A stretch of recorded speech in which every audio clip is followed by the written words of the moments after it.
邻居在我们小区有7套房，却为了省钱，天天把车停在我的充电桩旁，还耍无赖说没写明，就是公用的。我没跟他吵，反手掏出手机点了几下，就开车自驾去了大西部。1个月后，邻居哭着打电话求我回来。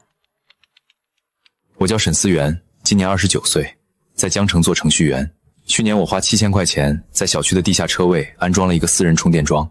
充电桩装好的第3天晚上，门铃响了，门外站着邻居周姨，她手里提着个果篮，脸上堆满了让人无法拒绝的热情笑容。哎呀，小沈在家呀，阿姨这大晚上的过来，没打扰你休息吧？没，周姨您快进来坐。您这是干嘛？怎么还带东西过来？周姨把果篮放在茶几上，紧接着就重重地叹了口气。小沈啊，阿姨今天来是有点事儿，想求你帮帮忙。阿姨不是刚订了辆电车吗？结果今天物业去我家那个车位一看，说那底下管线太乱了，暂时安不了充电桩。我这急的呀，嘴角都起泡了。老小区的地下管线确实是个大麻烦。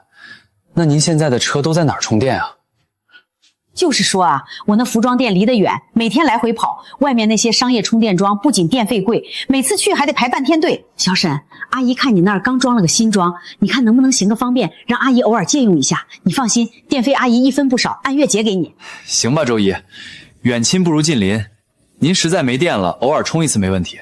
不过我平时自己上下班也得用，咱们错开时间就行。哎呦，那可太谢谢你了，小沈，你这孩子就是心善。阿姨就偶尔充，充完马上挪走，绝不耽误你用。1周后，他那辆大 SUV 就停在了我家楼下。第一次借用很顺利，我还特意在楼上用手机远程帮他解锁了充电桩。直到第2天深夜，我拖着疲惫的身体加完班，把车开进昏暗的地库。开进地库一看，周姨的车又稳稳当当地停在我的桩前。我深吸了一口气，拨通了他的电话。电话响了很久才被接起，听筒那边传来哗啦啦的洗牌声。喂，谁呀？大半夜的。喂，周姨，是我小沈。您车充好几个小时了吧？应该早就充满了。我现在急需充电，明早还要开长途去外地开会，您受累下来挪个车行吗？哎呀，小沈啊，不好意思啊，阿姨现在这手气正旺呢，真走不开呀。砰！嘿，你看你那车不是还有点电吗？先开着呗啊，就这样啊。周姨，明早7点就要走，不充真不够开。哎呀，年轻人怎么死脑筋呢？你找个插座对付一晚得了，或者明天早起去外面充嘛。行了，该我摸牌了，明天再说啊，挂了啊。我只能强忍着困意和怒火，大半夜把车开到2公里外去充高价的商业快充，折腾到凌晨3点才睡下。到了月底，我看了缴费记录，这1个月下来，他用了1200度电，费用超过500元。周末早上，我拿着明细去找他，敲开门，他正敷着面膜嗑瓜子。周姨，这是上个月的充电明细，您看一下，咱们该结电费了。他撇了撇嘴，连单子都没接，转身回屋。过了一会儿，他才从钱包里抠出几张皱巴巴的钞票。喏，拿着吧，小伙子就是小气，这点电费还巴巴的上门要。周姨，您这是什么意思？这一共才150块钱。150还嫌少啊？我那车能用你多少电？现在电费多便宜啊！你别以为阿姨不懂行情，外面充电便宜的很，我自己心里有数。周姨，您看清楚这电表记录，您上个月用了1200度电，咱们当初可是说好按实际电费结的，白纸黑字在这摆着呢，500多块钱您就给150。谁知道你这破手机里的记录是真是假？是不是你自己改了数字想讹我钱啊？你这小年轻怎么心眼这么多？哼！我强忍着怒火回家，直接把官方流水记录打印了出来，拿着那叠厚厚的 A 纸再次上了他家敲门。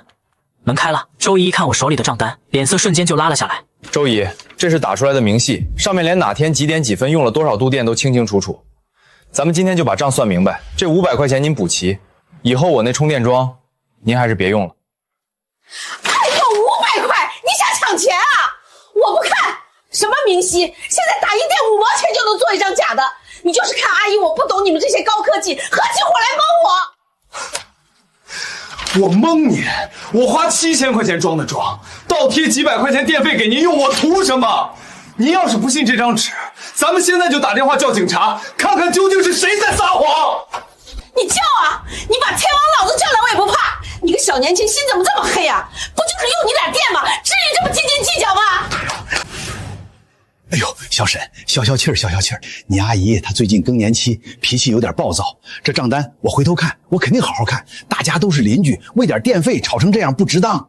张叔，不是我计较，是周姨这事儿办得太不地道了。你个小混蛋，你给我等着！行，叔知道，叔肯定说的。老张连拖带拽的把还想骂街的周姨拉进了屋，大门砰的一声重重关上。我以为他总该知难而退了，但我还是低估了人性的底线。第二天晚上，我回到地库，眼前的一幕让我的血压直接飙升。他的那辆银色 SUV 不仅准时出现在了我的车位旁，这一次甚至直接斜插进了我的车位里面。我掏出手机拨打他的电话，听筒里只传来冰冷的机器提示音：“对不起，您拨打的电话正在通话中。”我被拉黑了。我转身冲向电梯，直奔他家楼层，对着大门一顿猛敲。周桂芳，你给我出来！立刻下去把车给我挪载，不然我马上就要拖车了。我在周姨家门口敲了半天，屋里毫无回应，我满腔怒火无处发泄，回到车里顺手打开了小区业主的微信群，瞬间被气得手脚冰凉。群里已经彻底炸开了锅，周姨在群里连发了好几段长语音，字里行间全是一个弱势群体受尽欺凌的委屈，大家给评评理啊！我平时待人不薄吧，大家谁没吃过我包的饺子？现在的小年轻了，真是一点人情味都没有。我不就是借用个充电桩吗？他天天拿些假账单来敲诈我，开口就要我大几百，刚才还堵着我家门骂街，指着我鼻子骂。群里那些不明就里的大爷大妈立刻开始跟风附和。王大爷，现在的年轻人确实太计较了，钻钱眼里了，一点爱心都没有。李阿姨就是啊，周姐邻居之间干嘛把事做这么绝啊？小沈平时看着挺老实，怎么这样啊？赵姐，现在的年轻人压力大，但也别拿长辈撒气啊。周姨，您别往心里去，看着这些颠倒黑白的言论，我连打字解释的欲望都没有了。我知道一味的退让换不来尊重，只会让他得寸进尺。第二天一早，我联系了充电桩售后师傅，花钱加装了一套带有智能锁和远程管理系统的主板。师傅干活很利索。老板，装好了，以后你只要在 APP 上点一下锁定，这枪头拔下来也充不了电。麻烦师傅了。当晚9点，我坐在家里，手机突然疯狂震动起来，是一个陌生的号码。刚接通，里面就传来了周姨暴跳如雷的声音：“沈思源，你搞的什么鬼？你的充电枪怎么拔不下来？你把锁装上了，我怎么充？是不是你给搞坏了？”没坏，通电好得很。我只是换了一套智能锁，以后这个桩是我私人专属，没有我的许可，谁也用不了。您要是想充，自己去物业申请报桩吧。沈思源，你是不是有病？我明天一早还要用车呢。您用不用车，跟我有什么关系？您不是说外面充电便宜吗？您自己去外面充啊。行，你长本事了是吧？非要把事情做得这么绝，那咱们就走着瞧。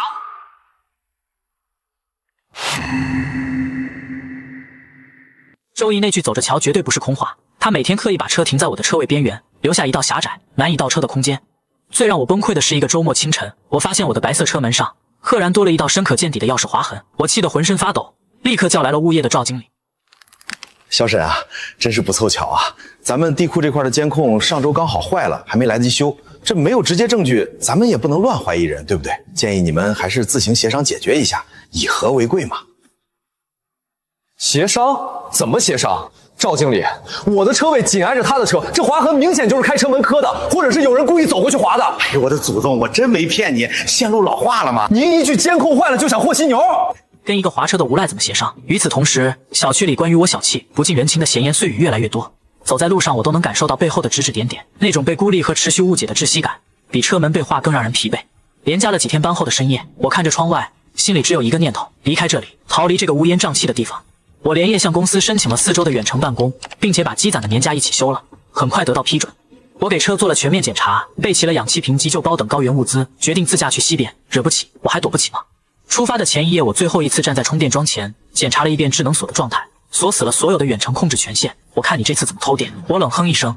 第二天破晓，我驾车悄然驶离了小区，没告诉任何人。看着后视镜里模糊的江城，我感到一阵久违的自由与轻松。接下来的27天，我行驶在高原公路上，将那些破事彻底抛在脑后。直到回程的路上，距离江城还有200多公里时，我的手机突然疯狂震动起来，来电显示是物业赵经理。我刚接通电话，赵经理焦急到破音的声音就传了出来：“沈先生，你赶紧回来一趟吧，你那个充电桩出大事了，你再不回来真的没法收场了。”我心里猛地一沉，一脚踩下油门。赵经理，你别急，好好说话，到底出什么事了？是不是周桂芳又找人砸我的车位了？我跟你说，这次我绝对报警，1分钱都不和解。哎呀，不是砸车位，情况比那个复杂多了，是周姐她人。哎呀，这电话里3言2语根本说不清楚。总之你快点回来吧，我看她那个精神状态很不对劲儿，大半夜的坐在你充电桩旁边又哭又笑的，再晚我真怕出人命啊！听到出人命3个字，我立刻挂断了电话。从高速路口到我们小区，原本还需要将近3个小时的车程，我硬生生顶着连日驾驶的疲倦，一路狂奔，把时间压缩到了2个小时。深夜11点半，我终于将车开回了江城，开进了小区那熟悉的地下停车场。平时这个点停车场里早就死一般寂静了。当车灯的光束扫过我车位所在的方向时，我猛地踩下了刹车，轮胎在环氧地坪上发出一声刺耳的摩擦声。强烈的车灯光柱打在我的私人充电桩上，那里蜷缩着一个人影。我一把推开车门冲了下去。谁在那儿？借着刺眼的车灯，我看清了那张脸，是周桂芳。她整个人瘦削了一大圈，头发凌乱得像个疯子，身上穿着一件脏得看不出颜色的旧外套，就这么瘫坐在冰冷的水泥地上。她的怀里抱着一个破烂的纸箱子，张了张嘴，似乎想说什么，却没能发出清晰的声音，只是颤抖着抬起一只手，急切地指向我身后的充电桩。我顺着她手指的方向，警惕地转过头看去。当我的目光落在充电桩上时，整个人顿时僵在原地，头皮一阵发麻。充电桩的侧壁上赫然贴着一张已经有些卷边泛黄的传票，而在充电桩的显示屏下方，那个原本需要手机授权的智能锁接口，此刻竟然插着一把十字螺丝刀。锁体周围全是被暴力破坏的痕迹，塑料外壳都被撬裂了，但那把螺丝刀死死卡在里面，进退两难。智能锁显然并没有被完全撬开。我心里的火气蹭的一下就冒了出来，几步冲上前。周桂芳，你今天必须给我个合理的解释。这张传票是怎么回事？你到底疯够了没有？面对我的怒火，周桂芳并没有像往常那样跳起来跟我对骂，她只是呆呆地看着我，嘴唇剧烈地哆嗦着，试了好几次，才从喉咙里挤出嘶哑破碎的声音。我的车拖走了，他们贴了封条，连车带店里的东西，我什么都没有了，小沈，我什么都没了。她的声音越来越低，最后完全变成了神经质的喃喃自语。她涣散的目光死死盯着插在充电桩上的那把螺丝刀。我深吸了一口气，强迫自己冷静下来。你的车被拖走，你的店倒闭，那是你自己的债务纠纷，这跟你撬我的充电桩有1毛钱关系吗？怎么看我好欺负，临死也要拉我电胚？不是的，不是的，我想充电，我想给这个最后的家当充上电，可是它打不开，我怎么捅都打不开，我什么都没了，为什么现在连这么个充电桩都要欺负我？什么最后的家当？你到底在胡言乱语些什么？里面装的什么？非得用我的充电桩？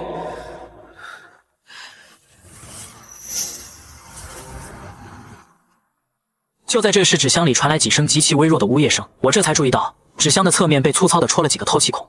我大步走上前，一把掀开纸箱半掩的盖子，借着地库昏暗的光线，我看到箱子里垫着几件破衣服，上面趴着一只看起来刚满月不久、瘦骨嶙峋的小土狗。小狗的毛发脏兮兮的，湿漉漉的眼睛怯生生地望着外面，冻得浑身发抖。周桂芳的眼泪瞬间决堤，大颗大颗地砸在纸箱上。今天店里被清空的时候，我在仓库最里面的杂物堆里发现了它，他妈不知道去哪儿了，就剩他一个，饿得直叫唤。我连自己明天吃什么都不知道，可我要是不把他带走，他肯定活不成了。小沈，算阿姨求你了，帮我把锁打开吧。这保温灯要是今晚插不上电，他熬不过这个晚上的，他会冻死的。面对周桂芳声泪俱下的哀求，我站在原地，一时间竟然不知道该作何反应。高原上那20多天的冷风不仅吹散了我心头的烦躁，也让我在面对这种极其荒诞且混乱的场面时保留了一丝理智。我冷着脸蹲下身子，开始仔细检查充电桩上的那把智能锁。那把十字螺丝刀卡得非常死，完全是用蛮力硬砸进去的。所幸内部的精密元件估计已经彻底报废了，好在厂家外壳的防撬设计起了关键作用，阻止了它进一步破坏主板线路。你先从地上起来，水泥地凉，别在这儿演苦情戏，这套对我没用。他瑟缩了一下，抱着纸箱本能地往后挪了挪。我没再管他，掏出手机，打开了充电桩的管理 app， 系统显示设备离线，远程解锁已经失效了。我只能走到桩体侧面，借着手机手电筒的光，按照说明书上的记忆，摸索到了那个隐藏的物理应急解锁旋钮。我捏住旋钮，用力扭转了几圈，只听咔嗒一声，极其清脆的轻响，智能锁那根卡死的锁舌猛地弹了回去。紧接着，充电桩屏幕亮起，指示灯重新恢复了正常的待机蓝色。行了，别坐着了，锁开了，现在通电了，可以用了。周桂芳整个人都愣住了。他看看恢复正常的充电桩，又抬起头看看我，那双布眼睛里是羞愧。他呆呆地坐在原地，甚至连道谢都忘了。纸箱里的小狗又发出了一声细微的叫声。你不是要给这狗的保温灯充电吗？傻看着干什么？我车后备箱里有个长线的插线板，我去拿给你，够你拉到角落里用的。周桂芳没有去碰充电桩，而是慢慢扶着墙站了起来。因为在地上坐得太久，她的双腿已经冻麻了，起身的瞬间踉跄了一下，差点连人带纸箱摔倒在地。我下意识地伸出手想扶一把，但最终还是停在了半空中。小沈不充了，我不充了，对不起，我之前那么对你，我没脸用你的电，可是我今晚真的没地方去了。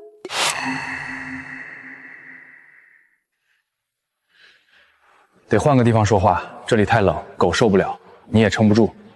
周桂芳犹豫了一下，低头看了看怀里发抖的小狗，点了点头，沉默地跟在我的身后。我们走到了小区中心花园，我挑了一张长椅坐下，他小心翼翼地坐在长椅的最边缘，怀里依然紧紧抱着那个纸箱，沉默了足足5分钟，只有远处路灯投下昏黄的光晕。说吧，到底怎么回事？你的服装店不是开得挺好的吗？那辆30多万的车怎么说没就没了？老张呢？他不管你吗？周桂芳干涩的声音响了起来，像是砂纸在互相摩擦。好什么呀？大半年前就开始亏损了。他苦笑着，眼泪在眼眶里打转。电商冲击太大，加上店门口修路，小半年连个人影都没有，房租、货款像雪球一样越滚越大。我静静地听着，没有插嘴。我最初厚着脸皮借用你的充电桩，其实就是图省点电费。后来生意越做越烂，债主天天打电话催，我的心态就彻底失衡了。我跟老张天天吵架，他骂我魔怔了，为了几百块钱电费跟邻居撕破脸，连做人的底线都不要了。可是小沈，我当时真的听不进去啊。我总觉得只要在这个充电桩的事情上我赢了你，就能证明我周桂芳还没有彻底失败。所以你就采取那种下三滥的手段来报复我？对不起，真的对不起。今天有人拿着传票来店里，直接把门封了。那辆车其贷款根本没还清，也被他们拖走抵债了。我给老张打电话，他说受够了这种日子，要跟我离婚，把家里的锁都换了。我没店了，没车了，连家都没了。我今天在街上晃荡了一整天，都不知道该去哪儿，鬼使神踹就走回了停车场。看到你的充电桩，我就想，我怎么连个充电桩都斗不过？行了，过去的事儿现在说也没用，我就问你最现实的问题，你今晚打算睡哪儿？你身上还有钱吗？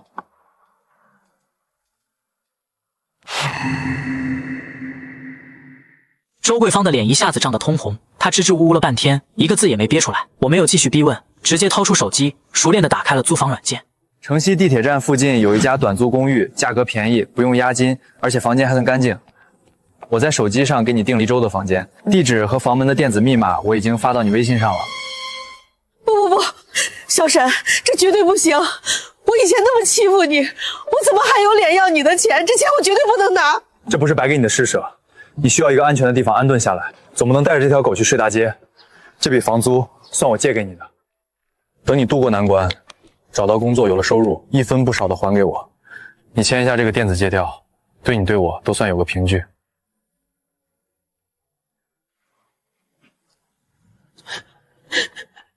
周桂芳看着亮起的手机屏幕，最终她伸出僵硬的手指，在那份电子借条上郑重地签下了自己的名字。公寓肯定不让养宠物，你这几天注意点卫生。1周内你必须给他找个可靠的领养人，你现在养不起他。我知道，小沈，我都听你的，真的，谢谢你。我没再接话，用手机帮他叫了一辆网约车。10分钟后，我看着他抱着纸箱，单薄的背影钻进车厢，消失在江城深夜的薄雾里。几天后的一个傍晚，我加完班回到小区地库，我刚把车停进车位，准备拿充电枪，目光却突然被充电桩旁边的一个东西吸引住了。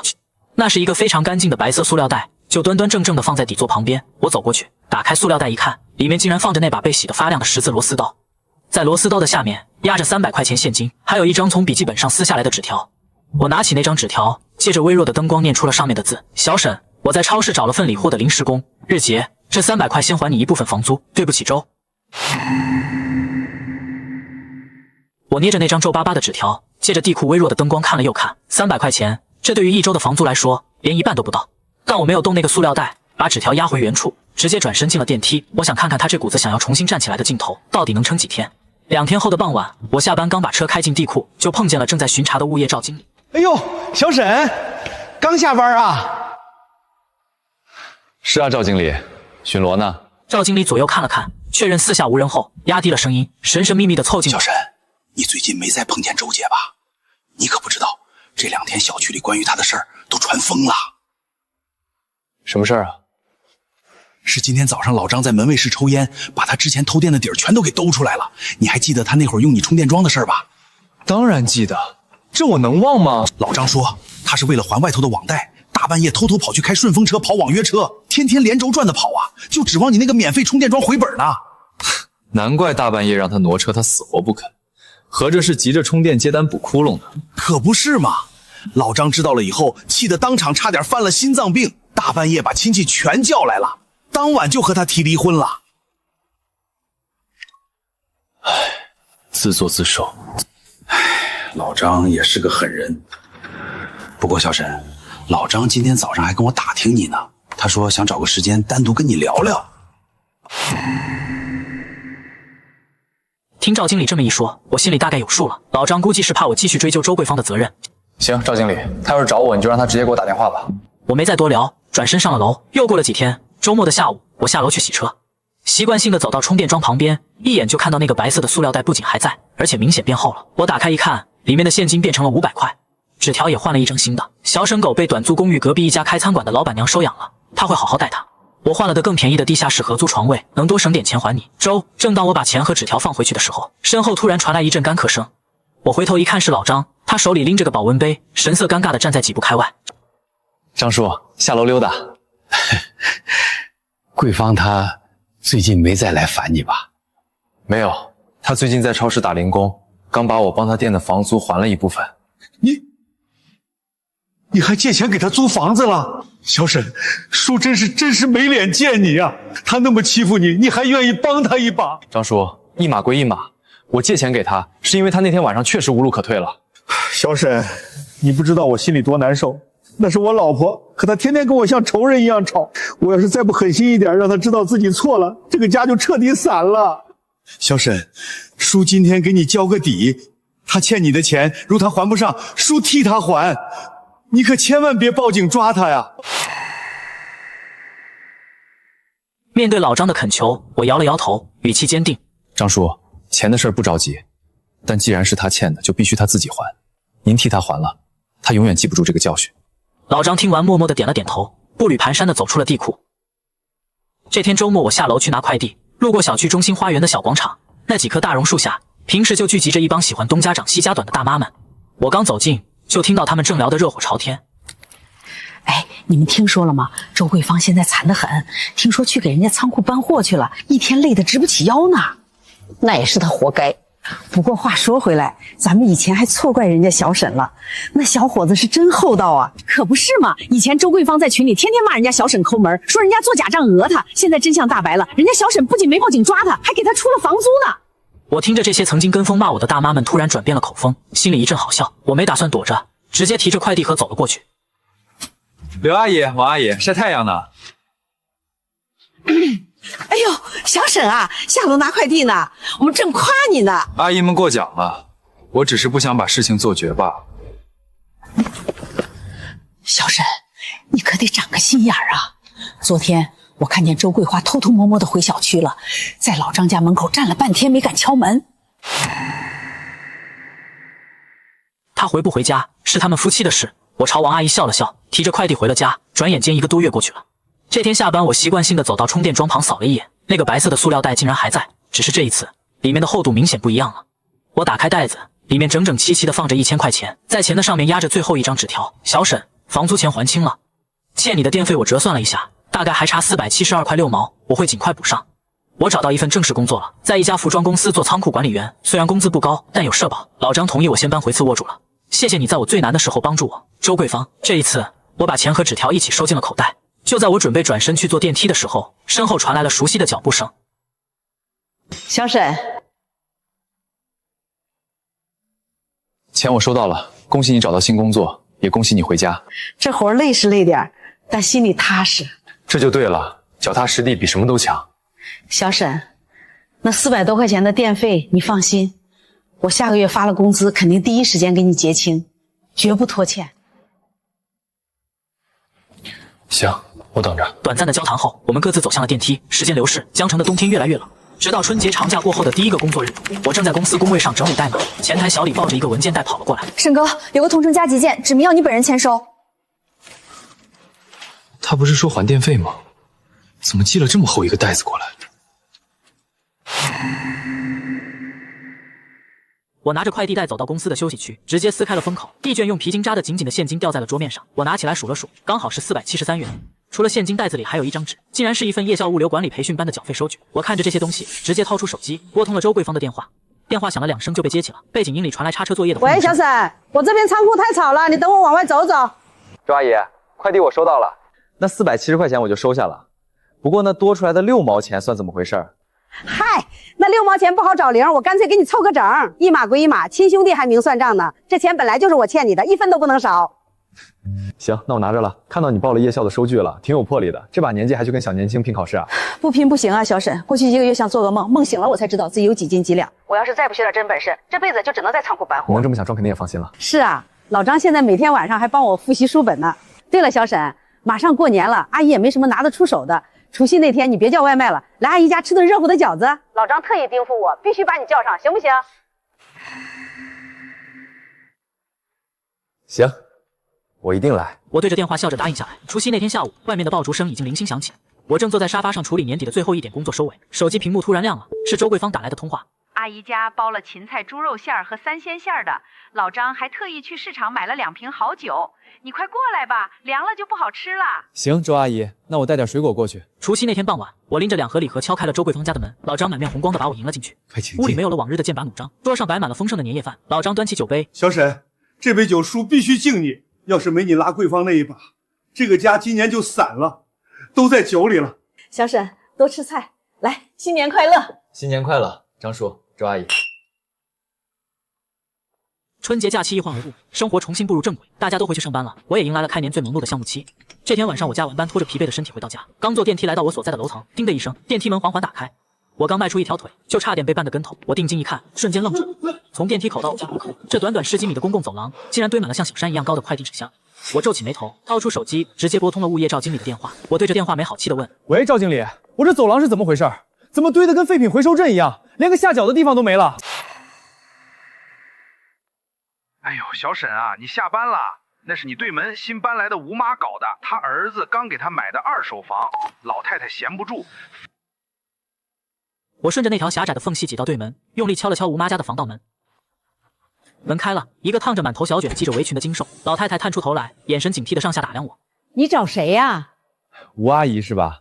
我是住您对面的沈思源。这走廊上的快递纸箱都是您的吧？您看这把通道全堵死了，我这进出都不方便。哎呀，原来是对门的小沈啊，克服一下嘛，年轻人腿脚好，侧着身子就过去了。我这也是为了方便咱们整栋楼的街坊邻居，大家下班顺手就把快递拿了，多好的一件事儿。吴阿姨，这不是克服不克服的问题，这走廊是公共多到易燃的纸箱子，这是严重的消防隐患，万一哪家着火了，大家都跑不掉。什么消防隐患？我又没生火烧饭，哪里来的火？我一个老太婆赚点葱姜蒜的养老钱，天天在这理货，累得腰酸背痛，你还要来找我的茬？您赚钱不能建立在损害公共安全的基础上，您今天必须把走廊清空。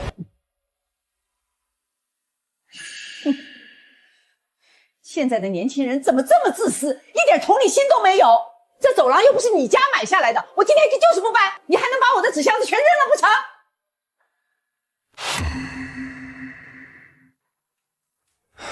转身回了家，决定明天直接让物业来处理。但我万万没想到，走廊变成快递驿站的杀伤力远远不止消防隐患这么简单。快递，吴妈，开门收货了，120件。我被惊醒，感觉脑血管都在突突直跳。我披上衣服，一把拉开大门，走廊里一个快递小哥正满头大汗的把一大袋子包裹往地上咣当一砸。师傅，现在才早上6点半，您在这砸箱子大喊大叫，还让不让人睡觉了？哥们儿，这你不能怪我呀。吴妈跟我们网点签了协议，指定把这几栋楼的件全扔这儿。我不早点送完，今天的派件任务完不成啊！我也想轻轻放，但这走廊连个转身的地方都没有。吴妈穿着睡衣打着哈欠开门了。吴阿姨，这大清早的扰民，您是不是太过分了？吴妈一边清点包裹，一边头也不抬的对我：“人少睡一会儿怎么了？早起身体好。我这不也是为了大家早点拿到东西吗？”我没再理他，直接拨通了物业赵经理的电话。半小时后，赵经理急匆匆的赶到了6楼，他看着满地的纸箱，也是一脸无奈。赵经理，这事儿物业到底管不管？严重扰民加上消防隐患。拉着我走到楼道拐角，满脸苦笑。赵经理压低声音诉苦：“小沈啊，我是真管不了啊。吴妈心脏装了支架的，昨天我刚去劝了2句，她直接往地上一躺，说我欺负独居老人。这要是出了人命，可怎么办呢？”行，赵经理，既然你管不了，那我只能自己按规矩办事了。这事儿不用你插手，免得老太太讹上你。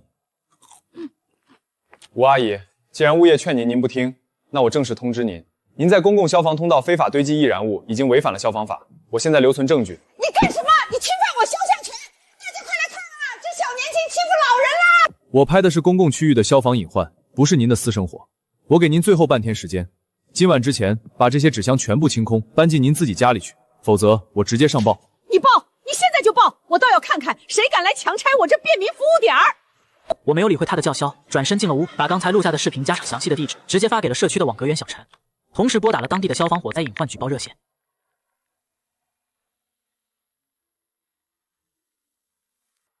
下午5点，我正坐在沙发上看书，门外突然传来一阵清晰的、带着威严的呵斥声。我走到门边，就听到一个年轻洪亮的声音在走廊里响起：“吴阿姨，您这是干什么？赶紧从地上起来！您就是躺在这儿撒泼，今天这消防通道也必须彻底清空。”我推开门，只见走廊里站着社区网格员小陈，旁边还跟着2位消防防火监督员。吴妈正试图故技重施，一屁股坐在纸箱上抹眼泪装可怜。消防同志啊，我就是个孤苦伶仃的老婆子，赚点辛苦钱给儿子减轻负担。吴阿姨，赚钱可以，但不能违法。您看看这一地的废纸箱，一旦有个烟头掉进去，火势10秒钟就能封死整个楼道。哪有那么容易起火？上个月隔壁区刚发生一起严重的火灾，起因就是楼道堆放杂物。吴阿姨，这不是在跟您商量，这是在执行消防法。吴阿姨，您现在要么自己动手搬进去，要么我们联合物业强制清理，并且还要对您处以500元以下的行政罚款。别罚钱，别罚钱，我搬，我现在就搬还不行吗？在小陈和消防员的监督下，吴妈把走廊彻底清空，露出了原本宽敞的通道。小陈临走前特意走到我面前，拍了拍我的肩膀。感谢您的监督举报，维护消防安全就需要您这样较真的业主。这是我应该做的。送走了小陈，我长长的舒了一口气。第二天一早，我刚到公司坐下准备开早会，手机突然震动起来，来电显示又是物业赵经理。赵经理的声音压得很低，透着一股掩饰不住的慌乱。现在说话方便吗？咱们小区地下车库的新能源冲桩政策要大改了，上面直接派了督导组下来，你的那个桩可能保不住了。我握着手机，眉头紧锁，直接大步走向电梯。赵经理，你别慌，我的充电桩是经过正规审批，物业盖过章的，完全符合消防标准。他们凭什么说拆就拆？等我赶到物业办公室，一推门就看见沙发上大喇喇的坐着个穿西装的男人，正夹着包跟赵经理比划着什么。小沈来了，这位是绿充公司的王经理，这次咱们小区的统一充电站就是他们负责建的。你就是那个安了私人桩的业主沈思衍吧？看看吧，这是统一整改同意书安全，我们要在全区地库建集中充电区，私人接的线隐患太大，一律得拆除。签个字，配合一下我们工作。经理，你们建集中充电站我没意见，但我的私人桩收序齐全，你有什么权利强制拆除我的私有财产？小伙子，别不识抬举，这可是为了大局，大家的都拆，就你搞特殊。别拿大局压我。你们建站是为了收服务费盈利吧？有没有官方出具的强制拆除文件？拿出来给我看看。拿不出来，谁敢动我的电缆试试？王经理被我这番话对得愣了一下，眼神有些闪躲。我们是受委托的第三方，这是小区升级改造的大趋势。你一个年轻人怎么这么固执？既然没有文件，那就是没有执法权，物业也没有权利单方面撕毁我当初的安装协议。这份同意书我绝对不会签。赵经理，如果你纵容他们破坏我的充电桩，我连物业一起告。说完，我没理会王经理，气急败坏的表情，直接转身回了家。回到家，我打开电脑，立刻查了这家绿充公司的底细，不查不知道，一查我就气笑了。这家公司就是个壳子，专门在各个老小区搞这种一刀切的把戏，打着消防安全的幌子拆除私人桩，然后强迫业主去他们建的集中站充电。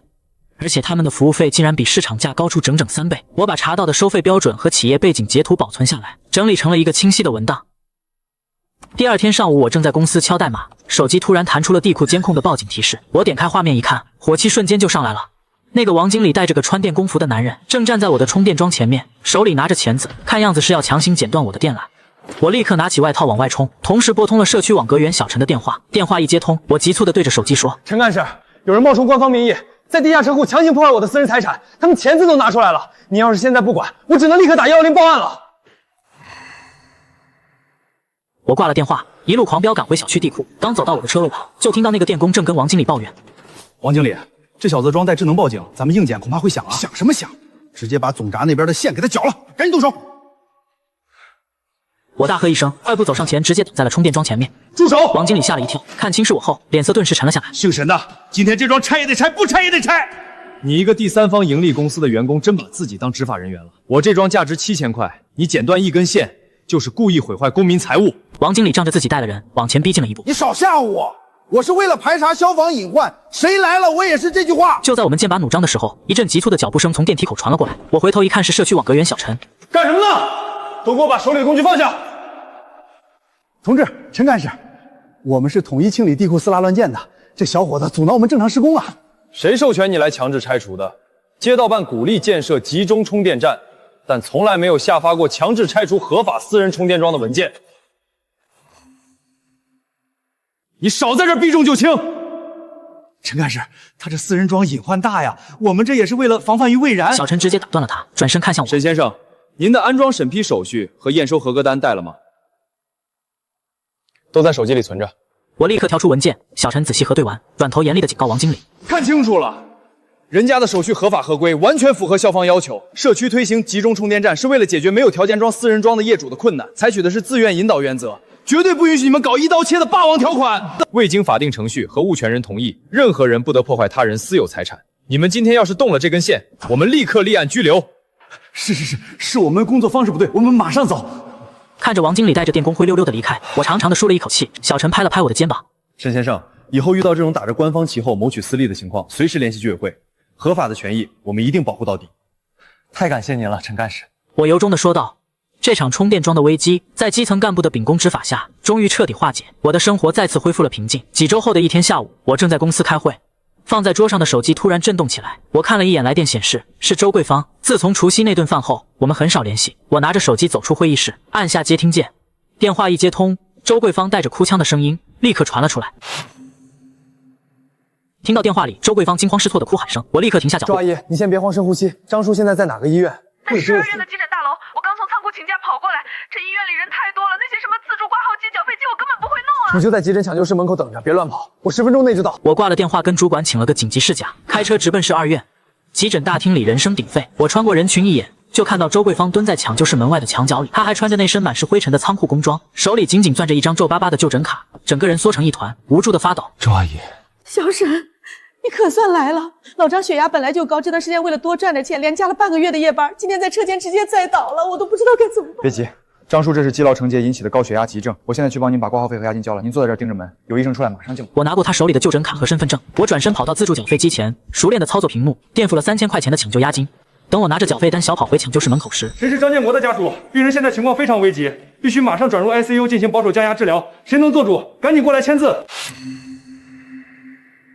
周桂芳腾地一下站了起来，但双腿一软，直接往地上栽去。我眼疾手快，一把拉住了她的胳膊。我是他妻子，我欠。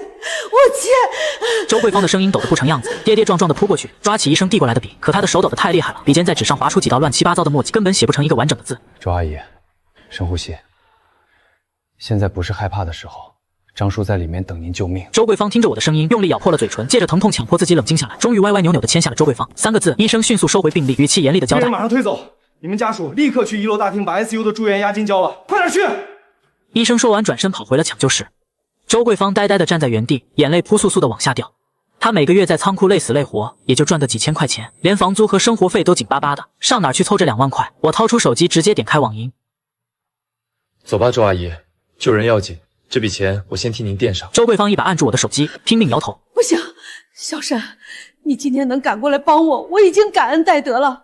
2万块钱不是个小数目，我不能再欠你这么大的人情。现在是计较这些的时候吗？人命关天！我加重了语气。周桂芳掏出自己那个屏幕碎裂的旧手机，哭着说：小沈，你听阿姨的，你先别交，我马上给我儿子浩浩打电话，他是大学生了，他手里肯定有勤工俭学的钱。喂，浩浩啊，你爸进 ICU 了。什么？你真的连你亲爸的死活都不管了吗？浩浩，我知道你恨我，以前是我虚荣，是我把这个家搞散了，可里面躺着的是你爸呀！你现在想起他是我爸了？当初你为了所谓的面子去借广贷，天天在家发疯摔东西的时候，怎么不想想我们？手里真没那么多钱。我看着这场家庭悲剧，没有出声安慰，而是直接从他手里抽出手机，回拨了那个号码。喂，我是你家曾经的邻居，你妈确实做错了很多事，但她这半年一直在干苦力还债。我说了我没钱，大人的债不需要你来背，这笔救命钱我来出。但如果你今天连回来看他一眼的勇气都没有，你以后绝对会后悔。说完，我没等他回话，直接挂断了电话。我转身看向周桂芳，把手机塞回她手里。坐在这儿别动，我去叫费。就在我转身准备下楼的时候，抢救室的大门突然砰的一声被撞开，一个护士冲了出来，急切的大喊：张建国的家属在不在？病人刚推进去，血压又飙升了，医生说必须马上转开颅微创引流。你们手术押金凑够了没有？半小时内不交齐，根本没法备血包。要转微创手术，护士，那得多少钱押金啊？手术费加器械和后续留观，至少得补交5万，半小时内必须办好手续。护士语速飞快，说完就匆匆跑去联系血库。周桂芳彻底瘫软了，绝望的喃喃自语：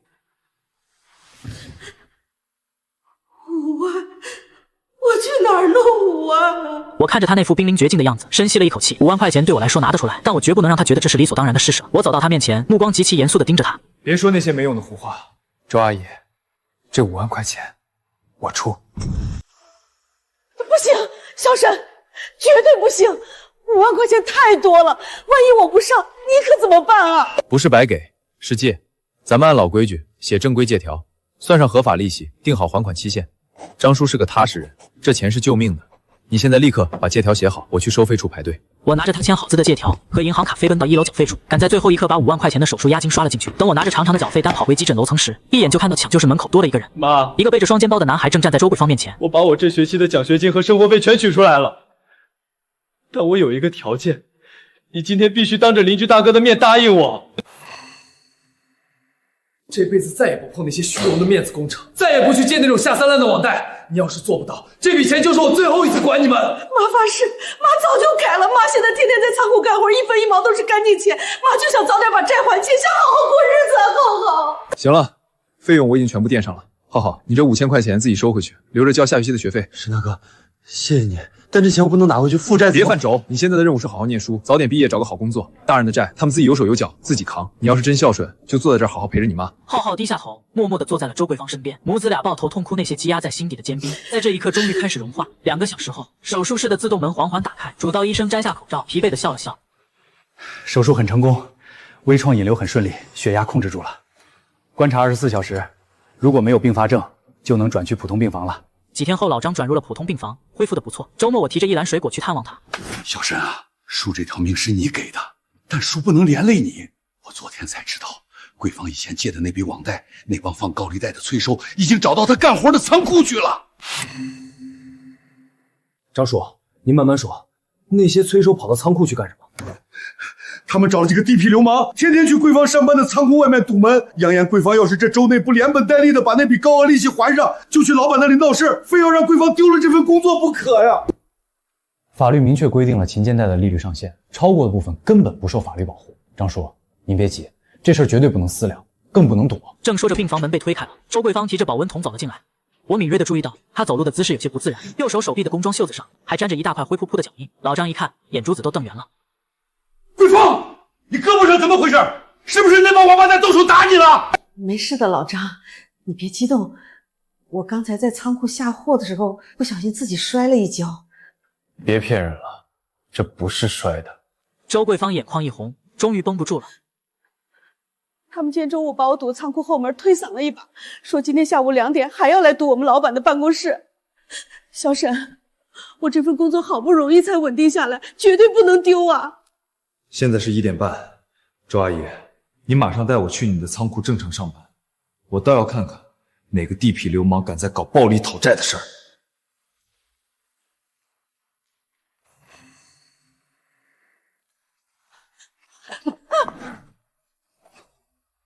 姓赵的，你赶紧把周桂芳这个月的工资全结给我们，欠债还钱天经地义。你要是敢包庇他，老子让你这破仓库今天就关门大秦！玻璃门里，周桂芳吓得躲在桌子底下，根本不敢开门。周桂芳看到这阵势，吓得腿都软了，拽住我的衣角，声音直发抖。小沈，就是他们。我拍了拍周桂芳的手背，示意她跟在我身后，直接大步走了过去。你们跑到正规企业来堵门敲诈，胆子确实不小。我语气冰冷，直接在距离刀疤脸2米的地方站定。你算哪根葱？少在这多管闲事儿！我拿出手机，直接开启了录像功能。堵塞企业通道，大声恐吓威胁，这叫寻衅滋事。我已经录下来了，你们现在立刻离开，不然我马上报警。刀疤脸被我拿手机录像的举动激怒，猛地往前跨了一步，伸手就要抢我的手机。你看看这是什么？白纸黑字写着他借了我们10万，连本带利，现在该还18万。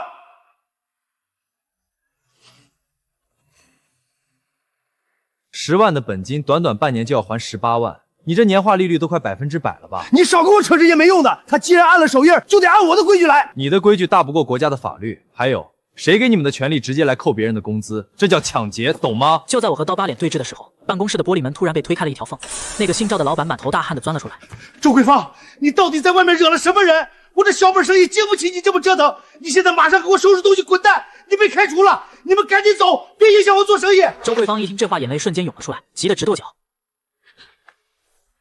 老板，求求你别开除我！老张还在医院躺着等钱救命呢，我不能没有这份工作啊！这关我什么事儿？我惹不起他们，我还躲不起吗？我一把拉住绝望的周桂芳，转头冷冷地看着那个赵老板。你随便开除员工，经过合法程序了吗？还有你们几个，你们以为拿走他这个月的工资就能了事儿？听听外面的声音吧。你们真当江城是没有王法的地方吗？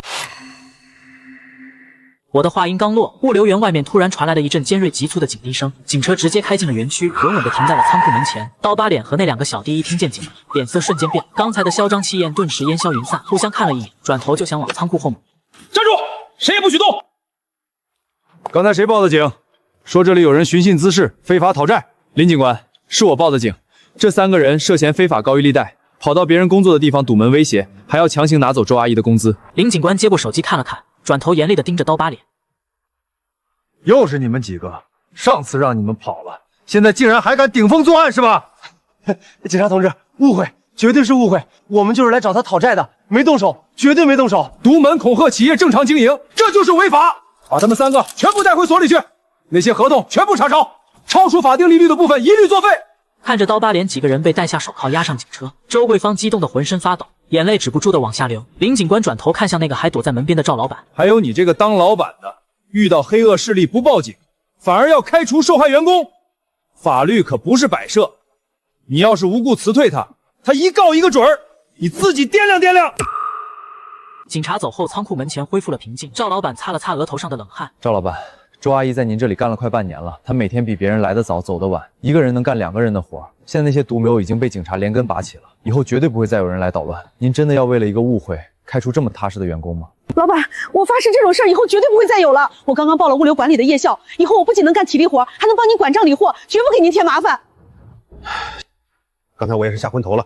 周大姐，你平时干活确实麻利，那你就留下继续干吧，工资照发。谢谢老板，谢谢老板。这场危机总算是彻底化解了。我婉拒了周桂芳要请我吃饭的提议，直接开车回了公司，继续准备我项目主管的竞品。1个月后，老张顺利出院回家休养，周桂芳的夜校也上了正轨，一切都在往好的方向发展。这天下午，我正在工位上写方案，人事部的李总监突然打了我的内线电话。小沈，你现在马上来我办公室一趟，竞聘的结果已经出来了。我心里猛地一紧，这段时间我请了几次试假去帮周桂芳，难道是影响到了高层对我的考核？我忐忑不安地敲开李总监的门，走了进去。李总监坐在办公桌后，表情严肃地看着我。小沈啊，你的专业能力大家有目共睹，但是今天上午辖区派出所给我们公司发了一份公函，直接点名提到了你，你看看吧。我快步走上前，双手接过那份文件，刚看清上面的标题，我整个人就愣住了。关于表彰沈思源同志见义勇为及协助及非礼接待团伙的感谢信。小沈，你真是让我们刮目相看啊！派出所在信里说，因为你提供的录像和果断报警，他们成功端掉了一个盘踞在咱们市多年的团伙。公司高层看了这份感谢信，一致认为你不仅业务能力强，而且有强烈的社会责任感，所以项目主管的位子非你莫属了。谢谢李总监，我一定不会辜负公司的信任。升职加薪后，我的工作更忙了。时间飞逝，转眼又到了夏天。周桂芳顺利通过了夜校的考试，拿到了物流管理员的资格证书。赵老板直接给她升了职，涨了工资。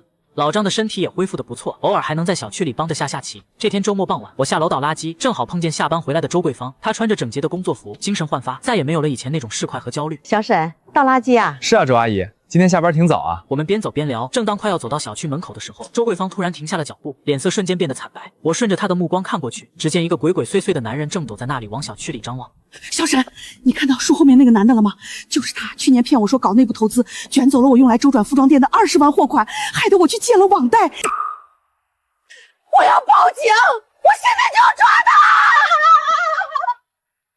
周阿姨，你先冷静点，你现在冲上去，他肯定会溜进去，他随便编个理由就脱身了，咱们得从长计议。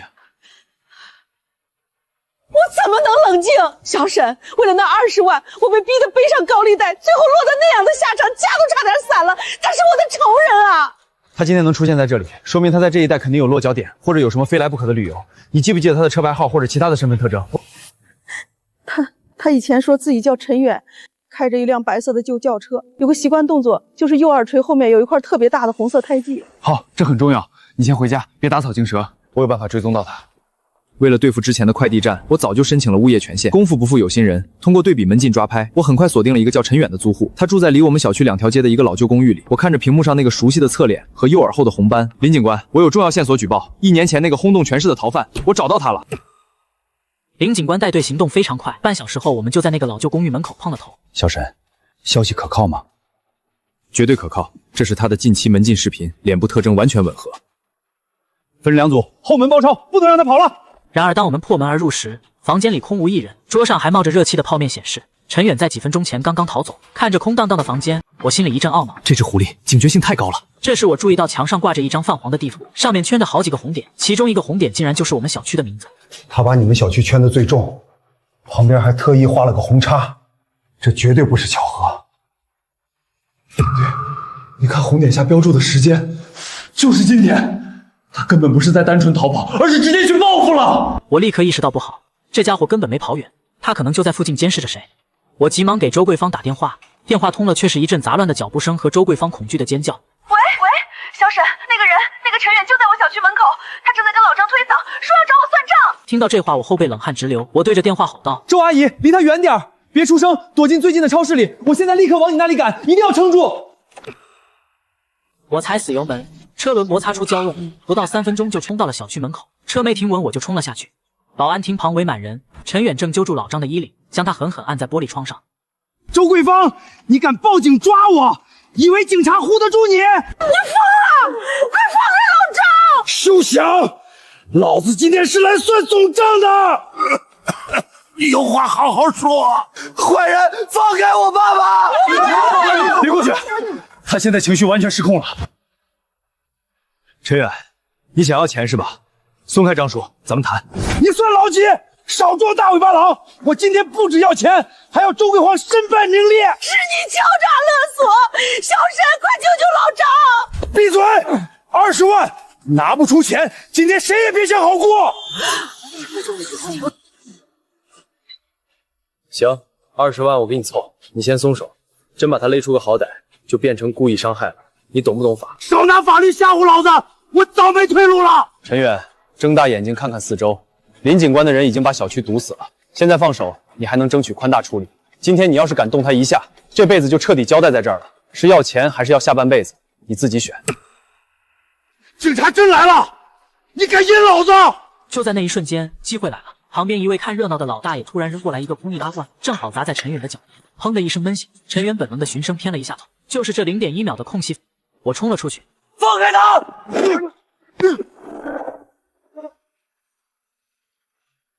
动没动？警察，老实点，还敢在这儿寻衅滋事！老张终于解脱了大口大口的喘着粗气。谢天谢地。老张，吓死我了！你要是有个3长2短，我可怎么活呀？哭什么哭？我这不是好好的吗？周桂芳，你给我等着！赶紧带走。小沈干得漂亮，多亏你及时稳住了他，又身手矫健，要不是你拖延时间打配合，这老爷子今天怕是要遭大罪了。林队，您来的才是真及时，我也是捏了一把汗。回到家，我洗了个热水澡，刚想躺下休息，手机突然又响了，拿起来一看，这次是老张打来的。小沈，多亏了你，我刚从派出所录完口供回来，警察跟我说，陈远身上还背着好几起跨省的重案，警察说有一笔悬赏奖励是要发给你的。小沈，警方说了，如果没有你精准的举报线索和当时的勇敢制服，这个危害巨大的团伙还不知道要害多少人。那1万块钱奖励，你是当之无愧的。张叔，这钱我不要。如果可以，请警方把这份奖金捐给浩浩学校的贫困生助学金吧，就当是给他积点福。生活终于步入了真正的平静。1个月后，判决下来了，陈远因多项罪名被判处有期徒刑15年，那笔被骗的20万也在积极执行追缴。我又恢复了早出晚归的生活。年终奖发下来后，我给自己的车换了一套更好的智能充电设备，虽然它再也不需要防范谁的蹭电，但那是我对自己独立生活的一种纪念。周桂芳和老张的生活也变了。浩浩大学毕业后，直接进了市里的一家大厂，每个周末都会回来给老两口做饭。周桂芳现在成了物流仓库的副管，每天忙碌而充实。每当看到他们一家3口在小区花园里散步，我都会远远地点个头，这就是最好的结局。我放下手机，起身走到窗前，看着窗外江城的万家灯火。在这个繁华喧闹的城市里，我终于拥有了一个属于自己的小窝。突然门铃响了，我有些诧异，这个时间会是谁？走到门边，通过猫眼往外一看，是一个快递小哥，怀里抱着个大箱子，脸上全是汗水。快递小哥气喘吁吁地说：“请问是沈思源先生吗？这是一份从外地寄来的大包裹，让我务必亲手交给您。”师傅，这快递怎么连个发件人名字和地址都没有？不会是搞错了吧？错不了，沈先生，电话和门牌号都是您的，您赶紧当面验货吧。我这车上还有好几单急件赶着送呢。奇了怪了，我最近也没买这么重的东西啊。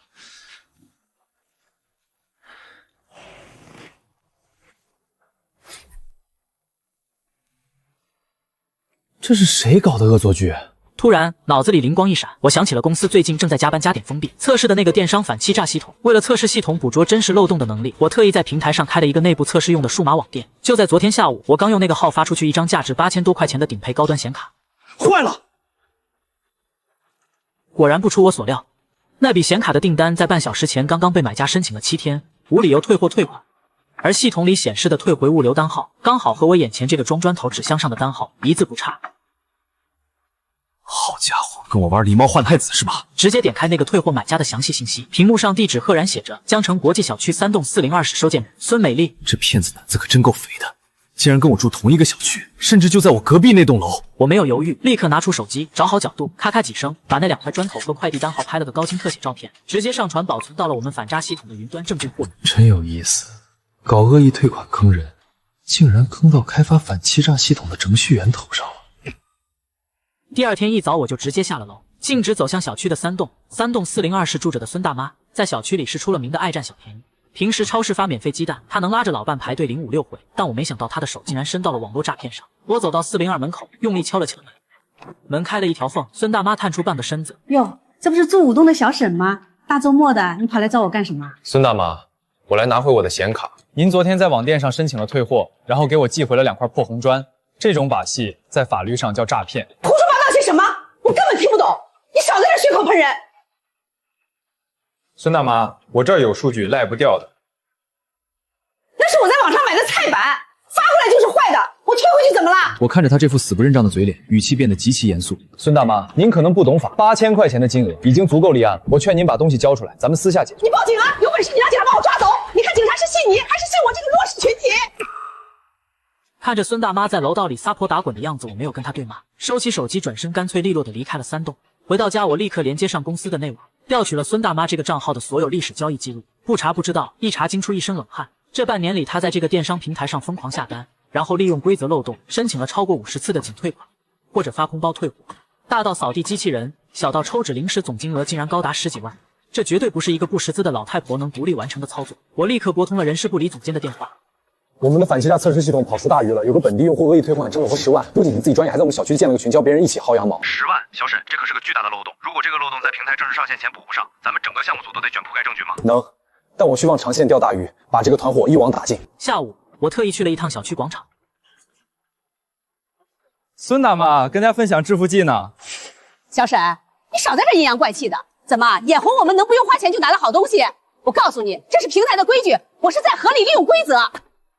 把商家家的真货留下，寄回去2块砖头，这也叫合理利用规则。非法占有他人财物是犯法的。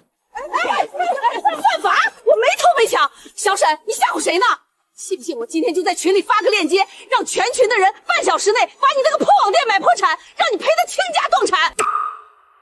孙大妈的威胁不仅没有吓到我，反而正中我的下怀。我回到公司，立刻召集了项目组的核心成员。小李，盯紧后台监控，孙大妈肯定会在她的羊毛群里散布我们测试店铺的链接，煽动大家集体来恶意下单。沈哥，不好了，咱们的店铺上涌进200多个高客价的订单，收货地址全在江城，而且 IP 脉段高度重逢。沈哥，如果他们收到货后全部申请仅退款，咱们这几10万的测试预算可就全打水漂了。别慌，这正是我要的结果。不把网撒大点儿，怎么把这群蛀虫的团伙作案证据链固定下来？小李，把后台的设备指纹追踪系统全部打开，记录下他们秀资料。这些就是铁证。小李擦了擦汗，还是有些担忧。沈哥，你这招虽然绝，但证据不够直观啊。单凭数据当然不够，所以我们要给他加点猛料。我看向小李，下达了最后的指令。小李，立刻给孙大妈那个主账号发货，把仓库里那台价值3万块钱的顶级游戏本寄过去。记住，发货前一定要在机箱主板里装上我们最新研发的那个小玩意儿。第二天中午，快递准时送达。我和小李坐在监控车里。沈哥，孙大妈签收了，她把那台3万块的笔记本电脑搬进屋了。很好，现在就看他怎么表演了。系统准备好了吗？准备好了，防拆卸 GPS 微型定位器和后台直联系统已经全部激活，只要设备开机联网，我们就能获取实时状态。沈哥，他发起退款了，理由是收到空包裹，要求平台全额退款3万块。我看着那张伪造的证据照片，冷笑了一声，意料之中。走，小李，带上你的电脑，咱们去会会这位影后。我和小李直接上楼，重重的敲响了4020的大门。孙大妈打开门，一看是我们，脸色立刻拉了下来。你们干什么？怎么又来了？阴魂不散了是不是？孙大妈，您刚才在平台上申请了3万块钱笔记本电脑的空包退款。作为商家，我是来实地核实的，请您配合调查。核实什么核实？快递员递给我的时候重量就不对，打开一看就是个空盒子。你们这些黑心商家发空包骗人，赶紧给我退款，不然我就去告你们。空盒子？孙大妈，既然是个空盒子，那您能不能给我解释一下，为什么定位系统显示那台3万块钱的笔记本电脑此刻正连着您家的 WiFi， 并且正在播放广场舞的音乐视频？你少拿着破手机糊弄我！我不知道什么定位不定位的，谁知道你是不是弄了个假软件来骗钱？反正我收到的就是个空纸箱。你们这是私闯民宅，赶紧给我滚，不然我喊人了啊！街坊邻居们都看了，年轻小伙子合伙欺负老太太呢！孙大妈，我劝您省点力气，别演了。直接在手机后台按了一个远程控制键。既然您非说屋里没东西，那咱们就听听响。这是我屋里自己的旧收音机响了，碰巧的。小李在一旁乐不可，拍着大腿大声嘲讽道：“哎呦，孙大妈，您这收音机音质也太绝了，是3万块钱的立体环绕声吧？”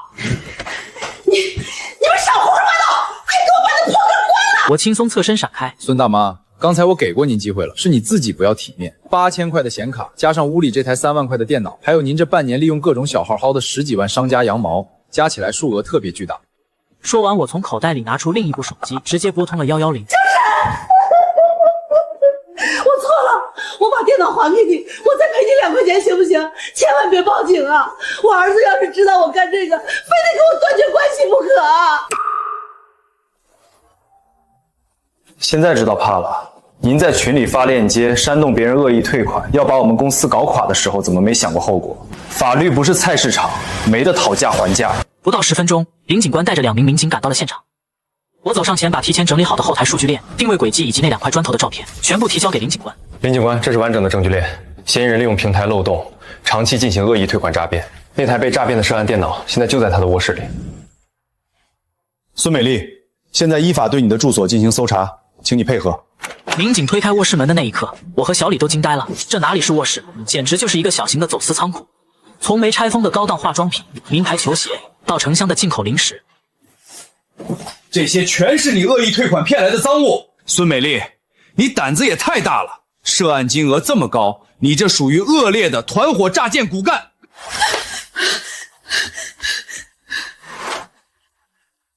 警察同志，我交代，我全交代，东西都在这儿。群里那200多个人全是我拉进来的，你们抓我吧，能不能争取个宽大处理呀？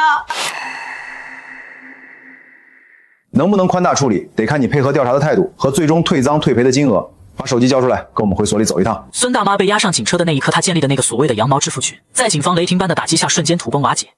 接下来的几天，根据孙大妈提供的线索和我们系统跑出的数据，江城警方顺藤摸瓜，将这个盘踞在本地的恶意诈骗团伙一网打尽。周5的表彰大会上，李总监在全公司面前点名表扬了我们项目组。这次咱们的反欺诈系统不仅顶住了压力，还协助警方破获了重大网络诈骗案。沈思妍作为项目主管，功不可没。公司决定，系统下周正式上线，全员发放双薪奖金。会议室里掌声雷动，我看着大屏幕上跳动的数据，心里充满了踏实感。下班后，我开着车吹着江城傍晚的微风，心情格外轻松。当我把车开进小区地下车库，熟练地停在自己的车位上时，我惊讶地发现我的私人充电桩旁边站着一个人，是周桂芳，她手里提着一个精致的红色保温桶，正笑盈盈地看着我。周阿姨，您怎么在这儿站着？等我吗？小沈，阿姨今天正式被提拔为物流园的主管了。老张说，没有你当初那一棒子把我打醒，就没有我们家现在的安稳日子。这桶里是阿姨亲手炖的白骨汤，你可千万别嫌弃。周阿姨，恭喜您升职，这汤我肯定喝得一滴不剩。看您现在的气色，跟半年前简直判若两人啊！是啊，那时候满脑子都是虚荣和算计，为了个充电桩跟你斗得像个乌眼鸡似的。现在踏踏实实赚钱，哪怕每天出汗出力，这心里头也是亮的。我看着旁边安静亮着蓝色指示灯的充电桩，它就像一个沉默的见证者，记录了这场荒诞邻里剧的开始，也见证了人性最底层的挣扎与救赎。日子都是自己奔出来的，张叔身体彻底大好了吧？大好了，老张现在每天接送我上下班，浩浩进了你们那种科技公司，当了个程序员呢。我们相视一笑，曾经的剑拔弩张，在这一刻彻底化作了邻里间最温暖的寒暄。送走周阿姨，我提着保温桶回到家。我坐在沙发上，喝着那碗热腾腾的排骨汤，打开了手机里的旅游软件。半年前，我为了逃避周姨的纠缠，仓促锁上充电桩逃去了西部。那一次是狼狈的逃离，但这一次我想去赴一场真正的旅行。刚选好一条去新疆的自驾路线，门外突然传来了敲门声。我打开门，沈先生，打扰了。鉴于您这大半年来在小区里教科书般的维权操作，社区居委会想正式聘请您担任咱们小区的普法荣誉顾问，您看这事儿能行吗？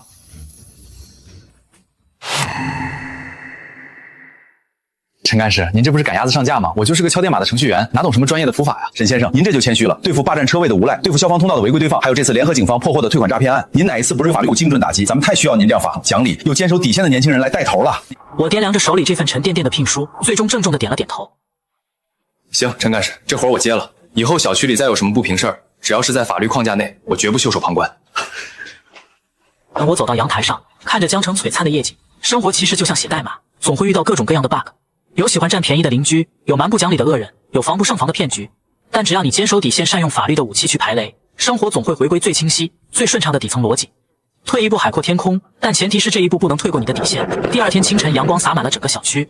我拎着行李箱走到地下车库，拔下私人充电桩上的充电枪，伴随着清脆的一声轻响，车辆启动，电量满格。小沈，休年假去旅游啊？路上开车慢点儿。我降下车窗。好嘞，张叔，我走了。